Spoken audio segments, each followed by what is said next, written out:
में astrology channel में आप सभी का स्वागत है। आपने तरह तरह के विषय मेरे चैनल पे देखे होंगे और आपको अच्छे भी लगे होंगे।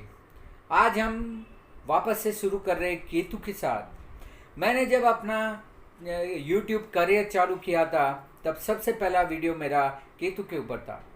श्री सुनील जॉन सप्तऋषि वाले हैं जिन्होंने मेरा पहला वीडियो शूट किया था जो केतु के ऊपर था। और फिर मैंने केतु के ऊपर बहुत सारे दशा के ऊपर भी बात की, शनार्थी के साथ भी मैंने केतु के वीडियो किए। आज 5 साल बाद वापस से मैं केतु के ऊपर कुछ नए तथ्य लेके आपके समक्ष उपस्थित हुआ हूँ। आशा रखता हूँ कि आपको यह विषय पसंद आएगा और एक नया ही आयाम आपको लगेगा।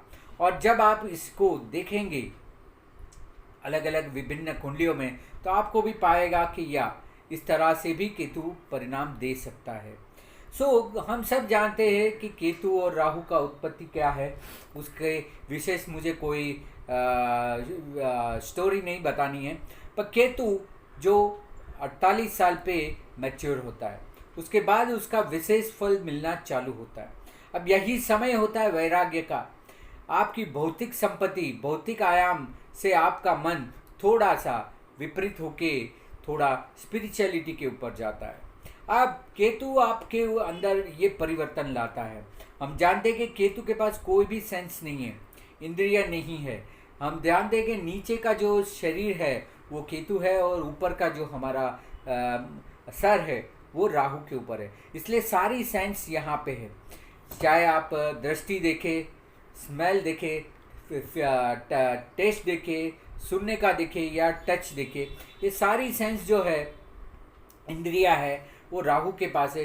केतु के पास कोई भी इंद्रिय नहीं है। केतु को हम ड्राई कहते हैं। केतु ड्राई है, उसके पास कोई भी फीलिंग्स नहीं है, उसके पास कोई भी इंद्रिया या सेंस नहीं है। इस वजह से केतु जिस भाव में होता है उस भाव को एकदम ही निष्क्रिय कर देता है, ड्राई कर देता है, सूखा कर देता है। अब ये इसलिए होता है कि केतु जब पिछले जन्म को दिखाता है, हम सब बोलते हैं कि केतु आपका पिछला जन्म है, पिछले जन्म में आपने जो कुछ किया वो केतु से होता है। अब राहु जिस भाव में होता है उस भाव की चीज़ों को वो बढ़ाने की कोशिश करता है, ज़्यादा से ज़्यादा परिणाम लेने की कोशिश करता है। अब जिस भाव में आपका पिछले जन्म में राहु था उसको आपने बहुत ज़्यादा एक्सप्लॉइट किया है, इसीलिए इस जन्म में उस जगह पे केतु आ जाता है। और जिस भाव में आपका केतु था पिछले जन्म में, इस भाव में इस जन्म में राहु आता है, क्योंकि आप उसको जान नहीं पाए थे, भोग नहीं पाए थे केतु के भाव को, तो इस जन्म में आप उसको ज़्यादा से ज़्यादा भोगेंगे। अगर किसी को भूखा रखा जाए 2 दिन, 5 दिन, 10 दिन और उसके बाद अगर उसके पास खाना रखा जाए तो वो एकदम ही टूट पड़ेगा। ऐसा ही केतु को भूखा रखा गया था उसको उस भाव से, इसलिए इस जन्म में जहाँ उसका राहु है उसको वो ज़्यादा से ज़्यादा एक्सप्लॉइट करेगा। विपरीत में अगर किसी को बहुत खाना खिलाओ उसके बाद उसके पास कितने भी व्यंजन रख लो वो नहीं खाएगा, क्योंकि वो तृप्त हो गया है। जिस भाव में इस जन्म में आपका राहु है अगले जन्म में उस भाव में आपका केतु आ जाएगा। राहु केतु का ये परिवर्तन चलता ही रहता है। आपने जो ज़्यादा अपनी इंद्रियों का सुख भोगा है उस इंद्रियों का आपको अगले जन्म में कम भोग मिलेगा। केतु राहु को हम कहते हैं एक्सेसिव यूज़ ऑफ लाइफ। जिस चीज़ों को आप ज़्यादा से ज़्यादा यूज़ करते हैं, जैसे राहु पहले भाव में है तो आप शरीर का ज़्यादा से ज़्यादा इस्तेमाल करना चाहेंगे, आपकी शक्तियों को बहुत ज़्यादा तौर पे आप यूज़ करना चाहेंगे। राहु दूसरे भाव में होगा तो आप पैसे और संबंध को ज़्यादा से ज़्यादा यूज़ करना चाहेंगे। तो हमारा विषय राहु नहीं है, हमारा विषय केतु है। Ketu create the spirituality. हम कहते हैं कि उससे आध्यात्मिकता आती है। आध्यात्मिकता से भी एक ऊपर जो एक होता है स्तर वो होता है वैराग्य। केतु वैराग्य देता है। देखिए, गुरु आपको धार्मिकता देता है, शनि आध्यात्मिकता देता है और केतु जो होता है वो वैराग्य देता है। शनि केतु वैराग्य का ग्रह है। 36 साल शनि के होते हैं और 48 साल केतु के होते हैं। ये 36 से 48 में लोग वैराग्य की ओर जाना चालू करते हैं। बहुत सारी मटेरियल चीज़ें जो उन्होंने जमा की है, भौतिक सुखों को लिया है, उसको अब धीरे धीरे वो आसक्ति कम करना चाहते। यदि 48 के एज पे, 48 के एज पे आपके अंदर वैराग्य भाव नहीं जागता है तो समझ लीजिए कि कुछ ना कुछ आपके कुंडली में केतु का विपरीत परिस्थिति है। और मैंने देखा है कि 48, जैसे हम उसको बोलते हैं हाफ सेंचुरी, ये आधा जीवन भी आप मान सकते हैं कि अगर आप किसी का आयुष्य 100 साल मान ले तो 48 पे उसकी इंद्रियों का सुख धीरे धीरे कम होना चालू होता है। और मैंने एक मैच्योरिटी ऑफ प्लेनेट भी किया है, इसमें भी कहा है कि 48 साल के बाद जब केतु छोड़ देता है उसके बाद कोई ग्रह आपको ज़्यादा तकलीफ नहीं दे सकते। अब केतु जो होता है, जो हमने आपको बताया कि केतु के पास उसको कोई भी भौतिक सुखों में रुचि नहीं होती, जबकि राहु हर एक भौतिक सुख में बहुत सारी रुचि रखता है। तो अब हम देखेंगे कि केतु 12 भाव में आपके कहाँ कहाँ बैठा है और इसका विशेष फल आपको क्या मिल रहा है। अब जैसे देख लीजिए, केतु पहले भाव में बैठा है, आपको आपकी ही शक्ति अपने लिए काम नहीं आएगी, आप दूसरों के लिए वो शक्ति यूज कर पाएंगे। क्या होता है कि केतु पहले भाव में है, इसका मतलब है कि आपने पिछले जन्मों में अपने शरीर का ज़्यादा से ज़्यादा भोग लिया था, और उस ज़्यादा से ज़्यादा, क्योंकि उस समय राहु था वहाँ पे, तो आपके शरीर का विशेष और ज़्यादा से ज़्यादा भोग करने की वजह से इस जन्म में आपको अच्छा शरीर का सुख नहीं देंगे। लोगों को पहले भाव में केतु होता है तो हम कहते हैं कि ये उसका पहला जन्म है, मनुष्य जन्म, क्योंकि उसने पिछले जन्मों में अपने शरीर को बहुत ज़्यादा सुख लिया है। देखिए, जब हम मनुष्य योनि में नहीं और पशु योनि में है, तो पशु योनि का एक ही काम है, अपने शरीर का ज़्यादा से ज़्यादा सुख लो। वो शिकार भी करते, वो खाते भी है, तो वो अपने सिर्फ शरीर के लिए करते, दूसरों की सोचते नहीं है। वही पशु और मनुष्य में प्रभाव। अब से ये केतु उसके पहले भाव में आया तो ये इसका पहला जन्म हो सकता है, और ये शरीर उसको मानव योनि उसको इसीलिए मिली। मानव योनि में पांचों इंद्रियां समान तौर पे दी गई होती है और उसका अच्छे से अच्छा उपभोग कर सकते। और हमसे ज़्यादा एक इंद्रिय जो श्वान है, जो कुत्ता है, उसमें एक से योनि हमसे ज़्यादा होती है। इसलिए केतु के उपाय के लिए हम सदाई कुत्ते को पालना, उसको खिलाना, ये सब उपाय देते हैं, इससे केतु बलवान होता है। जब केतु पहले भाव में होता है तो समझ लीजिए कि आपका शरीर आपके लिए नहीं है, आपको दूसरों को उपयोग करना है। वही चीज़ केतु की दशा में भी होती है। राहु की दशा में आपको लोग आके दे के जाते हैं जो आपको लेना होता है, चाहे सुख या दुख। केतु की दशा में आपको देना पड़ेगा जो जो आपने लिया है। केतु अगर पहले भाव में है तो आपने यह शरीर दूसरों के लिए धारण किया है, अब दूसरों की सेवा करनी पड़ेगी, दूसरों को अच्छे से अच्छा सुख देना पड़ेगा। आपको उनसे लेन देन नहीं है, सिर्फ देन ही है, देना ही देना है। केतु यदि आपके दूसरे भाव में है तो समझ लीजिए पैसों का और संबंध का आपने बहुत ज़्यादा उपभोग कर लिया है। इस जन्म में आपको ये दोनों चीज़ें दूसरों को बांटने के लिए दी है। आप पैसा भी कमाएंगे तो दूसरों के लिए, परिवार के लिए या आपके रिलेशन के लिए आप कमाएंगे। पैसा है। अब ये केतु सेंसलेस है, इसलिए आपको पता नहीं चलेगा कि आपके पास कितने पैसे हैं, कितने संबंधी है, बट आप हर बार दूसरों को उपयोग या दूसरों का मदद करने के लिए आए हैं।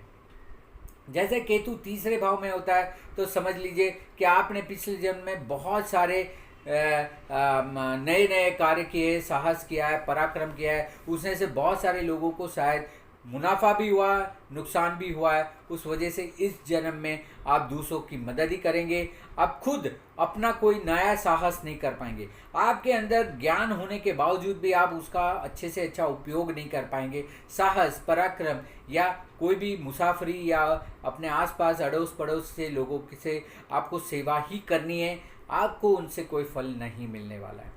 केतु यदि चौथे भाव में है तो आपको सुख होते हुए भी सुख का एहसास नहीं होगा, क्योंकि राहु पिछले जन्म में आपका यहाँ था, आपने बहुत सारी भौतिक सुखों को भोगा है, इसलिए इस जन्म में आपको होते हुए भी, देखिए केतु चौथे भाव में हो उसका मतलब ये नहीं कि आपके पास है नहीं, आपके पास रहता है तो आप उसका सुख नहीं भोग पाएंगे। ये केतु चौथे भाव में, अपने ही घर पे रहते हुए आपको अच्छा नहीं लगेगा, अपनी ही कार होते हुए आप उसका सुख नहीं ले पाएंगे। विद्याभ्यास में भी ऐसा होता है, आप अभ्यास कुछ चीज़ों का करते हैं तो उसका ज़्यादा से ज़्यादा लाभ नहीं ले पाएंगे। ये केतु चौथे भाव पे है तो आपको सुख तो होते हैं तो उसको भोग नहीं पाते। आपको यह सुख दूसरों को देना पड़ेगा, आपको घर लेके देना पड़ेगा, किसी को आपको कार लेके देनी पड़ेगी और दूसरों को सुविधाएं देनी पड़ेगी। ये समझ के ही चलिए। पंचम भाव में केतु होता है तो आप देने के लिए आए हैं, लेने के लिए नहीं आए।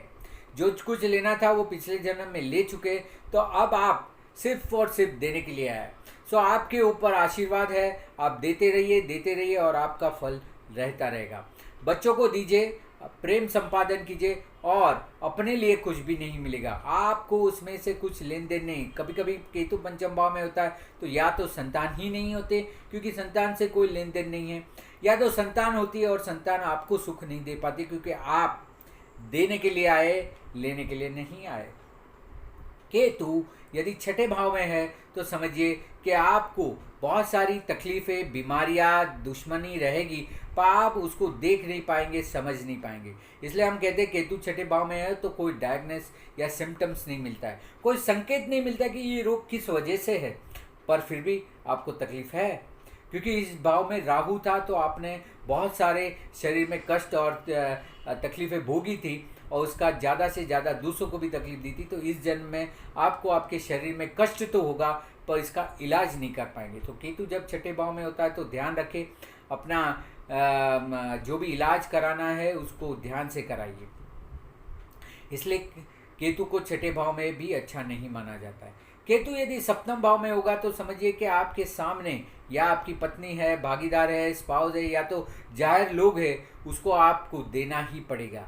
आपके लग्न में राहु होने से आपको बहुत ज़्यादा डिमांड है, अपने लिए बहुत ज़्यादा डिमांड है, पर आपको ज़्यादा तो देना पड़ेगा, लेने से ज़्यादा आपको देना पड़ेगा, चाहे आपकी पत्नी हो। इसलिए कभी कभी लग्न जीवन में विफलता मिलती है क्योंकि आप दे नहीं पाते जो सुख उनको देना चाहिए और इस वजह से होता है। बोलते हैं मैं कब तक सहन करूं, कब तक बर्दाश्त करूं, कब तक उनको देते रहूं, पर आप देने के लिए आए, ये क्यों नहीं समझते? आपको देना ही है तो आपको देना ही पड़ेगा। ये सप्तम भाव में केतु होता है। अष्टम भाव में केतु होता है तो ये आपने बहुत सारे ऑकल्ट और रिसर्च को एक्सप्लॉइट किया था और लोगों को उसका फ़ायदा नहीं दिया था, तो इस जन्म में आप रिसर्च करने आए हैं और आपके रिसर्च से अन्य को फ़ायदा होगा। सो आप दूसरों की जीवन को अच्छा करेंगे, दूसरों के जीवन में अच्छा लाएंगे। आपको भय तो रहेगा, देखिए जैसे सिजोफ्रेनिक रहते हैं उनको भय बहुत रहता है, पर पता नहीं होता है किस चीज़ का भय है। ये केतु क्रिएट करता है, वो सेंसलेस है इसलिए आपको दर्शा नहीं सकता है इंद्रियों से कि मुझे किस चीज़ों का भय है, तो भय रहता है और वो सुसुप्त रहता है। विल वारसे में भी ऐसा होता है कि आपको देना ही पड़ेगा, आपको मिलेगा नहीं। केतु यदि 9वें भाव में है, 9th हाउस में है, तो समझिए कि धर्म का, आपकी मान्यताओं से आपने बहुत सारे लोगों का या गुरु का आपने अपमान किया था और इस जन्म में आपको केतु मिला है, तो आपको आपके गुरु को धर्म के प्रति, आपके आचार विचार जो धर्म के प्रति, उसके प्रति आपको ज़्यादा सतेज रहना पड़ेगा और लोगों को ज़्यादा से ज़्यादा फायदा कराना पड़ेगा। अपने भाग्य को छोड़ के आपको अपना भाग्य दूसरों को देना पड़ेगा, दूसरों के साथ जुड़ना पड़ेगा और आपका भाग्य वो उपयोग में लेंगे। सो ये केतु 9वें भाव में होता है, आपको गुरु को भी ज़्यादा देना पड़ेगा, आपके भाग्य से भी आपको दूसरों की सेवा करनी पड़ेगी, धर्म की सेवा करनी पड़ेगी। केतु जब 10वें भाव में होता है तो आप जो कार्य कर रहे हैं उसमें संतुष्टि नहीं मिलती क्योंकि राहु इस भाव में था पिछले जन्म में, इसलिए आपने बहुत सारे कार्य कर लिए, बहुत सारी ऐसी न करने की या तो बहुत सारी कार्य कर ली, इसलिए इस जन्म में आप जो कार्य कर रहे हैं उससे आपको संतुष्टि नहीं मिलेगी। कार्य करेंगे पर नाम नहीं मिलेगा, या आप खुद ही अपना नाम या आपकी की हुई कार्य को आप दूसरे से जोड़ देंगे, उनको लाभ हो जाएगा। तो जब केतु 10वें भाव में होता है तो रिसर्च करिए, अपने कार्य को गुप्त रखिए और दूसरों को उसका क्रेडिट लेने दीजिए, इसमें कोई भी अपवाद नहीं होगा। सो केतु 10वें भाव में होता है तो उनका नाम नहीं होता है, पर वो काम अच्छा करके जाते हैं, जाने के बाद शायद लोग उसको रियलाइज़ करते हैं कि ये बंदा अच्छा था। केतु जब 11वें भाव में होता है तो ये लाभ, इच्छा पूर्ति और मित्र का है, जिसको आपने पिछले जन्म में बहुत ज़्यादा तौर पे लिया ही था, खींचा ही था। अब इस जन्म में आपको दूसरों को लाभ कराना है, आपको आपके मित्र को इस जन्म में सपोर्ट करना है। यदि 11वें भाव में केतु है तो आप सोशल मीडिया में ज़्यादा से ज़्यादा लोगों को मदद करें और उनसे कोई उम्मीद ना रखें, तब जाके केतु आपका लाभान्वित होगा। केतु 12वें भाव में जब होगा तब आपको ये सारी चीज़ों का, अब ये मोक्ष कारक है। क्यों? क्योंकि पिछले जन्म में आपने बहुत सारा नुकसान, व्यय, भय ये सब देख लिया है, तो इस जन्म में ये कुछ भी नहीं देखना है और मोह का क्षय तो आपका हो ही चुका है। मोह का क्षय वही मोक्ष होता है। तो इस तरह से 12 भाव में हमने देख लिया कि केतु का क्या रिजल्ट होता है, क्या परिणाम होता है। अब यही परिणाम आप गोचर में भी पाएंगे। जब केतु जब 4थे भाव से जाए तो दूसरों को मदद करे, उनके सुख में वृद्धि कराए, उनको घर लेना है, कार लेनी है, कोई भी सुख के साधन लेने, तो आपको मदद करनी है। केतु यदि 7वें भाव से जा रहा है तो इसका मतलब है कि आपको आपके सामने आते हुए हर एक लोगों को लाभ कराना है। सो केतु गोचर में 1.5 साल रहता है, 18 महीने रहते हैं। उस 18 महीने में उस भाव से आपको वैराग्य प्राप्त होना ही चाहिए और अपने लिए ना सोचते हुए आपको दूसरों को लाभ कराना है। ये केतु का उद्देश्य है। सो अगर केतु को सुनेंगे, केतु को समझेंगे, तो आपको कभी परिणाम विपरीत नहीं मिलेंगे। और जैसे मैंने कहा 48 साल पे अगर आपके अंदर वैराग्य का भाव आता है, मैं से हम हो जाता है, तो समझिए कि केतु आपका बहुत अच्छा है और आप सही दिशा में जा रहे हैं। अगर 45 के साल पे आपको वैराग्य नहीं आया तो देखिए केतु कहीं ज़्यादा कमज़ोर है। इसको आपको ज़्यादा ही मेडिटेशन के द्वारा उसको जागृत करना है। केतु आपके अंदर वैराग्य करेगा, स्पिरिचुअलिटी ले आएगा। All senses become dry. आपकी सारी सेंस को, जो आपकी इंद्रिया है, उसको धीरे धीरे धीरे करके कम कर देगा। फिर उतना देखने का मन नहीं होगा, सूंघने का, चखने का, सुनने का या स्पर्श करने का इंद्रिय धीरे धीरे बंद हो जाता है। ये था राहु और केतु के ऊपर 12 भाव, उसकी ट्रांजिट का फल और केतु क्या विशेष फल क्रिएट कर सकता है। केतु से बिल्कुल ना डरे। केतु जिस भाव में, उस भाव से संबंधित चीज़ों को आप देना चालू करें और फिर देखिए कैसा शुभ परिणाम मिलता है। केतु के लिए हम कहते हैं श्री गणेश जी की उपासना की जाए। गणेश जी जो है उनका भी ऊपर का हिस्सा चला गया था। वही चीज़ आप केतु के लिए गणेश जी का सोने में पेंडेंट पहने या गणपति की उपासना करें तो केतु आपको बहुत ज़्यादा ज्ञान देगा, सुख देगा और उस सुख में आसक्ति नहीं देगा। आप सुख भोगेंगे तो सही, पर उसमें आसक्त नहीं होंगे। इतना अच्छा अगर कोई ग्रह है तो उसको आप क्यों अशुभ मानते। उसको शुभ माने, शुभ फल प्राप्त करें और ज़्यादा से ज़्यादा फल मिले। इसी उम्मीद के साथ यह मेरा जो लेक्चर है वो मैं समाप्त करता हूँ। आशा रखता हूँ कि आपको ये अच्छा लगा होगा। मेरे चैनल को लाइक करें, शेयर करें, सब्सक्राइब करें और ज़्यादा से ज़्यादा वीडियो को देखें। और भी नए नए विषयों पे मैं वीडियो ले आऊँगा जिससे आपको और ज़्यादा ज्ञान प्राप्त होगा। तो आप मार्गदर्शन के लिए यहाँ दिए हुए नंबर पे मेरा संपर्क कर सकते हैं और ज़्यादा जानकारी प्राप्त कर सकते हैं। आशा रखता हूँ कि फिर बहुत जल्द हम मिलेंगे। धन्यवाद, नमस्कार, धन्यवाद।